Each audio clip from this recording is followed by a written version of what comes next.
सामने विराजमान है हमारे भगवान। और जहाँ आप लोग ऐसे मूर्ति बन के वैसे बैठेंगे थोड़ा सा पट्टा लग रहा है, तो जरा सा दोनों हाथ दिखा दीजिएगा। मैं समझ सकती हूँ, 25 साल का एक्सपीरियंस है कि जहाँ अगर जागरण हो कितना भी आप झुमाने वाला भजन गा दीजिए, सब एकदम। अभी जैसे मैंने गाया हम तुम्हारा प्रीत्या में, क्या है लोग मतलब तुरंत इंजॉय के मूड में आ गए। तो कोई नहीं, भक्ति में बहुत शक्ति है, इसमें कोई शक नहीं है। और मैं ज़्यादा बोलूँगी नहीं, बहुत जगह बोलते हैं कि ज़्यादा बोलना अच्छी बात नहीं, तो मैं चाहूँगी दोनों हाथ से उठा लीजिएगा, दोनों हाथ। हे गणपति तेरी कृपा अनंत, तुझको तुझे राजा मेरी बिगड़ी बना दो, तेरा अर्जी सुने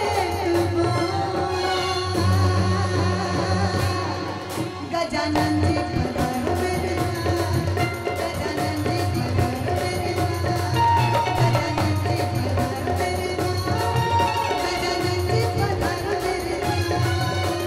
हे गणपति तेरी कृपा अनंत, तुझको तुझे राजा मेरी बिगड़ी बना दो, तेरा अर्जी सुने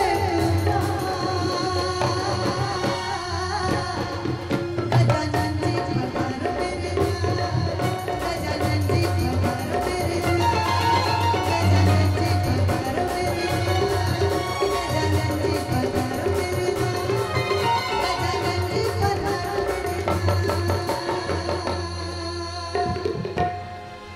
सच्चे दरबार की, गणपति महाराज की।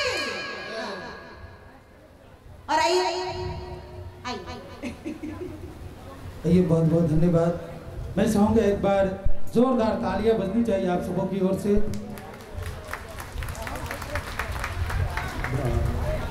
मतलब इसको जोरदार कहते हैं, तो जोरदार बजेगा तो फिर कैसा अनुभव होगा। चलिए, उपहार के दौर में राजू गुप्ता, परम आदरणीय राजू गुप्ता, कटहा गांव